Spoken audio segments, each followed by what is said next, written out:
మన ప్రభు అయిన యేసుక్రీస్తు పరిశుద్ధ నామములో ఈ పాడ్కాస్ట్ ద్వారా వాక్యం ఉంటున్న ప్రతి వారికి నా హృదయపూర్వకమైనటువంటి వందనాలు. దేవుడు మిమ్మను దీవించునుగాక. మత్తయి సువార్త 18వ అధ్యాయము 19వ వచనం. మరియు మీలో ఇద్దరు తాము వేడుకొని దేని గూర్చి అయినను భూమి మీద ఏకీభవించిన ఎడల అది పరలోకమందున్న నా తండ్రి వలన వారికి దొరుకునని మీతో చెప్పుచున్నాను. ఏలయనగా ఇద్దరు ముగ్గురు నా నామమున ఎక్కడ కూడి ఉందరో అక్కడ నేను వారి మధ్యన ఉందునని చెప్పాను. చదివినటువంటి వాక్య భాగంలో ప్రభు ఐక్యత అనేటువంటి మాటను విశదీకరించి వారికి వివరిస్తూ ఉన్నారు. మీలో ఎవరైనా ఇద్దరు కూడుకొని దేని గూర్చి అయినా ఐక్యత కలిగి ఆత్మ కలిగించు ఐక్యతతో ఏకీభవించి ప్రార్థన చేసిన ఎడల నిశ్చయముగా నా తండ్రి వలన అది మీకు దొరుకునని ప్రభువు సెలవిస్తున్నారు. ఎందుకనగా ఎక్కడ నా నామములో ఇద్దరు లేదా ముగ్గురు కూడి ఉంటారో నేను వారి మధ్య ఉంటాను అని సెలవిచ్చారు. దాని అర్థం మీకు సమాధానం కావాలి అంటే, మీకు జవాబు కావాలి అంటే నిశ్చయముగా నేను మీ మధ్య ఉండవలసినదే. నేను లేని చోట మీకు సమాధానం ఉండదు, ఆశీర్వాదం ఉండదు, జవాబు ఉండదు, సంతోషము ఉండనే ఉండదు. ప్రభు ఎప్పుడు ఐక్యతని కోరుకుంటారు. ఆదికాండంలో మనం చూస్తాం, నరుడు ఒంటరిగా ఉండటం మేలు కాదని ఆదాము కోసం సాటి అయినటువంటి సహాయాన్ని అందించడానికి హవ్వను నిర్మించాడు. దాని అర్థం ఒంటరిగా ఎవ్వరూ ఉండకూడదు, జతగా ఉండాలి అనేది దేవుని యొక్క ఉద్దేశం. మరియు ప్రసంగి గ్రంథంలో మనం చూస్తాం, ఒంటరిగా ఒక్కళ్ళే ఉంటే దారం ఊరిని తెగిపోతుంది. అయితే బంధముగా రెండుగా కలివిడిగా కలిసి ఉన్నట్లయితే ఆ బంధం దీటుగా దృఢంగా ఉంటుంది అని సెలవిచ్చారు. మరియు మనం మత్తయి సువార్తలో మరలా చూస్తాం, ప్రభు శిష్యులను అభిషేకించి వారిని ఆయన రావడానికి ముందే కొన్ని ప్రాంతాలకు సువార్తకు పంపిస్తూ అంటారు, వారిలో ఇద్దరిద్దరుగా జతలుగా వారిని పంపించారు. ఆయన వెళ్ళబో ప్రతి పట్టణమునకు ముందుగా తన శిష్యులను ఇద్దరిద్దరుగా పంపించారు. మనం ప్రారంభం నుండి చూస్తూ ఉన్నట్లయితే నరుడు ఒంటరిగా ఉండకూడదు, జతగా ఉండాలి అనేది ఆయనకు ఉద్దేశం. కారణం, ఆయన ఒంటరిగా లేడు, ఆయన ఒక్కడై లేడు. ఆయన తండ్రిగాను కుమారుడుగాను పరిశుద్ధాత్మగాను త్రియేకత్రితమైనటువంటి దేవుడిగా ఆయన ఉన్నాడు. సర్వము ఆయనలోనే ఇమిడి ఉన్నవి. అందుకనే మీరు ఐక్యంగా ఉండండి, మీ ఇద్దరి మధ్య మూడో వ్యక్తిగా నేను ఉంటానని ప్రభు సెలవిస్తూ ఉన్నారు. ప్రభు ఏ విధంగా త్రిత్వమై ఉన్నారో త్రిత్వమును గూర్చి ప్రార్థనలో మీరు ఆత్మీయ భావం కలిగిన వారిగా ఉండాలని ప్రభు సెలవిస్తున్నారు. కారణం, ఐక్యత ఉన్న చోటే ఆశీర్వాదం ఉంటుంది. అందుకే మనం కీర్తనల గ్రంథం 133వ కీర్తనలో చూస్తాం, సహోదరులు ఐక్యత కలిగి నివసించట ఎంత మేలు, ఎంత మనోహరము, ఆశీర్వాదము శాశ్వత జీవము అక్కడే ఉండిద్ది అని చాలా తేటగా మనం చూస్తూ ఉన్నాం. కనుక ఈ వాక్యం ఉంటున్నటువంటి నా ప్రియ సహోదరులారా, ఐక్యముగా ఉండడం అనేది దేవుని యొక్క ఉద్దేశం. సంఘ పెద్దలు ఐక్యముగా ఉండాలి, భార్య భర్తలు ఐక్యముగా ఉండాలి, కుటుంబం ఐక్యముగా ఉండాలి, వృత్తిలో క్రైస్తవ సమూహంలోను సమాజముగాను సంఘంలోను ప్రతి వారు ఐక్యముగా ఉండాలి. నిజమైన ఆశీర్వాదం ఐక్యతలోనే దాగి ఉన్నది. ఇది ఎరిగినటువంటి సాతాను ఐక్యతను పాడు చేయడానికి వాడు ఎల్లవేళలా ప్రయత్నం చేస్తూనే ఉంటాడు. మరి ముఖ్యంగా భార్య భర్తల మధ్య వాడు ఐక్యతను ధ్వంసం చేయడానికి అగ్ని బాణాలను వేస్తూ ఉంటాడు. వారి యొక్క ప్రార్థన, వారి ఐక్యత, వారి ఆధ్యాత్మికత, వారి సమ్మతి, వారి ఏకీభావం, వారి మనస్సు, వారి సమాధానం, వారి బంధం అలాగే ఉండటి చేత వాడు నిలబడలేడన్న సంగతి వాడికి తెలిసి వారిని వేరు చేయాలని ప్రయత్నం చేస్తాడు. అందుకే మనం చూస్తూ ఉంటే గొడవలు ఎక్కువ శాతం భార్య భర్తల మధ్య జరుగుతూ ఉంటాయి. కారణం, ఆదిలో ఆదాము అవ్వ మధ్య వాడు పెట్టినటువంటి చిచ్చే నేటికి కొనసాగుతూ ఉన్నది. వాడు ఎప్పుడు బలం ఎక్కడుండిద్దో ఆ బలాన్ని బలహీనత చేయడానికి వాడు ముందడుగు వేస్తూ ఉంటారు. కనుక నా ప్రియ సహోదరులారా, గొడవలు జరుగుతూ ఉన్నాయంటే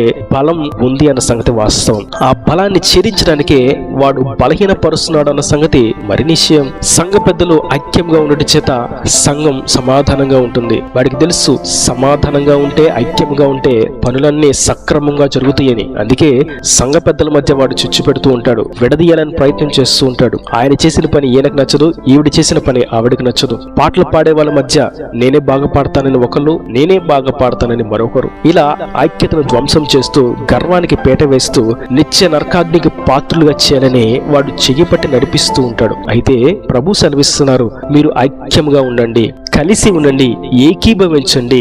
పాట పాడేటప్పుడు ఏకీభవించి పాట పాడితే ఆ పాటలో ఉన్నటువంటి శక్తి ప్రతి దురాత్మను పారద్రోలుతుంది.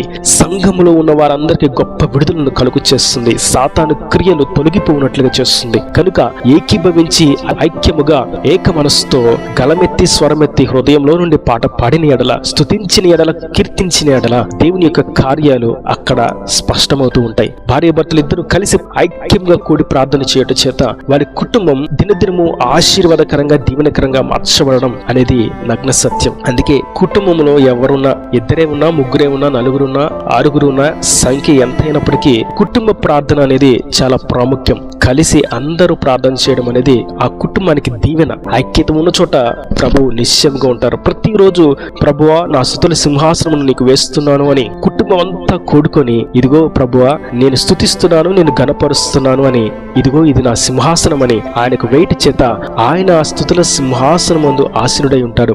ఆయన మన స్తుతుల ద్వారా ఒక దుర్గమును స్థాపించి ఆ దుర్గము మీద ఆయన ఆసీనుడై ఉంటాడు. కనుక మనం స్తుతి చేస్తూ గణపరుస్తూ కుటుంబంగా కూడుకొని చేయడం ఎంతో దీవెనకరం. వ్యక్తిగత ప్రార్థన చేయాలి, అది మన వ్యక్తిగతం, మనం దేవుడితో గడిపేటువంటి సమయం. అదే సందర్భంలో సంఘముగా, సమూహంగా, కుటుంబంగా కూడుకొని ప్రార్థన చేయడం అనేది కూడా ఎంతో ఆత్మీయ విలువ కలిగినటువంటి క్రైస్తవ జీవితం. కొంచెం పైన మనం చూసినట్టయితే, మీరు భూమి మీద దేనిని బంధిస్తారో పరమందు నేను దానిని బంధిస్తాను, మీరు భూమి మీద దేనిని విడుదల చేస్తారో నేను దానిని పరలోకంలో విడుదల చేస్తాను అని చెప్తున్నారు. దాని అర్థం మీరు భూమి మీద కలిసి ఏకీభవించి ఐక్యముగా, ప్రభువా నేను ఈ బంధకంలో ఉన్నాను, ఈ పరిస్థితిలో ఇరుకునబడి ఉన్నాను, నాకు విడుదల దయచేయని ఏకీభవించి ప్రార్థన చేసిన ఎడల నిశ్చయంగా ప్రభు పరలోకం నుండి ఆయన వాక్కును పంపిస్తాడు.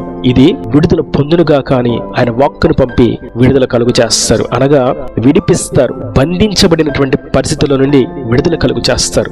మరియు వెప్పబడాలని ప్రార్థన చేసినప్పుడు, ప్రభువా నీ ఆశీర్వాదాన్ని నేను పొందుకోవాలి, ఈ భూమి మీద మాకు ఆశీర్వాదాన్ని దయచే, మాకు కావలసిన అక్కరలను తీర్చు, నీ మహిమైశ్వర్యం నుండి మా అక్కరలను తీర్చు అని ఏకీభవించి ఏక మనసుతో ప్రార్థన చేసినప్పుడు ఆయన తన మహిమైశ్వర్యంలో శ్రీమంతులకు దేవుడు సర్వ సంపదల గనినటువంటి ప్రభు ప్రతి అక్కరను తీర్చి సకల సమృద్ధితో ఆయన నిలబెడతాడు. ఇది పరలోకంలో నుండి మనం పొందుకునేటువంటి దీవెన. కనుక మనం ఐక్యంగా కుటుంబంగాను, భార్యాభర్తలు, బిడ్డలు కలిసి ప్రార్థన చేయాలి. మరియు సంఘంలో ఉన్నప్పుడు క్రైస్తవ సమూహంగా, సంఘముగా కలిసి ప్రార్థన చేయాలి.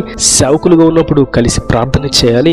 అన్నిటికంటే ముఖ్యంగా ఆ కలిసి అనేది వ్యక్తులుగా కాకుండా మనస్తత్వాలుగా ఉండే విధంగా కాచుకోవడం అనేది చాలా ప్రాముఖ్యమైనటువంటి కీలకమైనటువంటి విషయం. మన హృదయం ఐక్యముగా ఉండాలి, మన మనస్సు ఐక్యముగా ఉండాలి. ఒక ప్రార్థన అంశం గురించి ప్రార్థన చేస్తున్నామంటే అందరూ అదే అంశం గురించి ప్రార్థన చేయాలి. ఒక అవసరతను గురించి ప్రార్థన చేస్తూ ఉన్నాము అంటే అదే అవసరతను గురించి కలిసి ప్రార్థన చేయాలి. నిశ్చయంగా దేవుడు ఆ ప్రార్థనకు జవాబిస్తాడు. ఆ జవాబు వచ్చేటువంటి ప్రార్థన శక్తిని మన ఐక్యతలోనే ఆయన దాచి ఉంచాడు. కనుక మనం ఐక్యంగా ప్రార్థన చేద్దాం. దేవుని యొక్క ఆశీర్వాదానికి పాత్రలుగా మార్చబడదాం. సాతాను యొక్క కబంధ హస్తాలు చిక్కుబడకుండా అనైక్యతకు గురి చేసేటువంటి క్రియలకు దూరంగా ఉంటూ సమాధానాన్ని వెంటాడుతూ శాంతముగా, సాత్వికముగా, ప్రేమగా ముందుకు కొనసాగుతూ సాతాను వేసేటువంటి అగ్ని బాణలను దేవుని శక్తి చేత, దేవుని అగ్ని అభిషేకం చేత కాల్చివేస్తూ వాడిని ఓడిస్తూ ఈ ఆత్మీయాత్రలో మనం ముందుకు సాగిపోవాలి. నాకు కొంతమంది చెప్తూ ఉంటారు, మేము కలిసి ప్రార్థన చేస్తున్నప్పుడు మాకు సమస్యలు ఎక్కువ అవుతున్నాయి, మాకు గొడవలు అవుతున్నాయి, మేము కలిసి ప్రార్థన చేస్తున్నప్పుడు మాలో కలహాలు ఏర్పడుతున్నాయి అని. దాని అర్థం మీరు కలిసి ప్రార్థన చేయడం చేత అది శక్తివంతంగా మార్చబడుతుందన్న సంగతి అపవాది గుర్తించి ఆ శక్తిని ఆర్పివేయడానికి, ఆ బలమును బలహీనంగా మార్చడానికి వాడు ప్రయత్నాలు చేస్తున్నాడు అన్న సంగతి వాస్తవం. అప్పుడు చేయవలసినటువంటి ప్రార్థన కొంచెం పెంచాలి, చేస్తున్నటువంటి ప్రార్థన ఇంకా బలంగా చేయాలి. అప్పుడు అపవాదిని మీరు ఎదిరించిన వారుగా ఉంటారు. అప్పుడు వాడు మీ యొద్ద నుండి పారిపోతాడు. వాడు బెదిరిస్తూ ఉంటే, భయపెడుతూ ఉంటే భయపడిపోతే అది నిజమైనటువంటి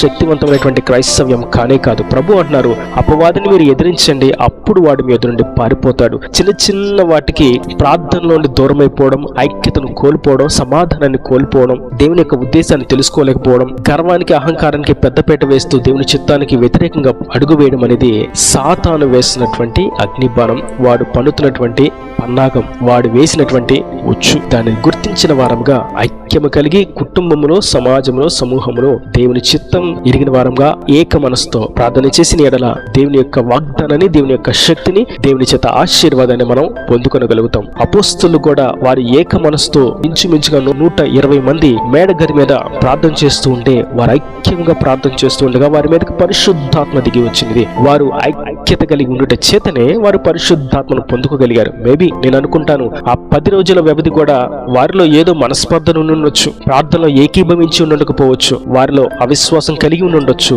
నమ్మకం ఇంకా కుదిరి ఉండకపోవచ్చు. కానీ ఎప్పుడైతే వారు ఐక్యత కలిగి ఏక మనస్సు కలిగి నమ్మకంగా ప్రార్థన చేశారో, వారి స్వరాలు ఏకీభవించినాయో, వారి మనస్సులో ఐక్యత కలిగి ఉన్నాయో, నాడే వారి మీదకి పరిశుద్ధాత్మ దిగి వచ్చింది. కనుక ఐక్యత కలిగి ప్రార్థన చేద్దాం. దేవుని చేత ఆశీర్వాదాన్ని, శక్తిని, వరములను పొందుకుందాం. దేవుని రాజ్యానికి వారసులుగా మార్చబడతాం. ఈ దేవుని మాటల ప్రతి వారి హృదయంలో నీరుకట్టి ఫలింపు చేయను గాక. ఆమేన్. God bless you. తలలు వంచి కన్నులు మూసినట్లయితే మీ కొరకు చిన్న ప్రార్థన. ప్రేమ స్వరూపి కరుణ కటాక్షంగా తండ్రి, నా ప్రభువా, ఈ వాక్యాన్ని ప్రతి వారిని మీరు నాలుగు దీవించండి, ఆశీర్వదించండి. ఐక్యత కలిగి జీవించాలని, ఐక్యత కలిగి ప్రార్థన చేయాలని, ఏకీభవించాలని మీరు సెలవిచ్చిన ప్రతి మాటను బట్టి నీకు వందనాలు తండ్రి. ప్రతి వారు అట్టి విధంగా కుటుంబంలోను, సమూహంలోను, సంఘంలోను ప్రతి చోట ఏక మనసుతో ఐక్యంగా ప్రార్థన చేయవారుగా వారిని దీవించండి. వారి ప్రతి అవసరత అక్కర్ను నీ మహిమశలో తీర్చి నిండాలుగా దీవించి అక్కడ రాజ్యాన్ని సిద్ధపరచమని యేసు పరిశుద్ధ నామమున ప్రార్థించి వేడుకుంటున్నాను తండ్రి. ఆమేన్. ఆమేన్.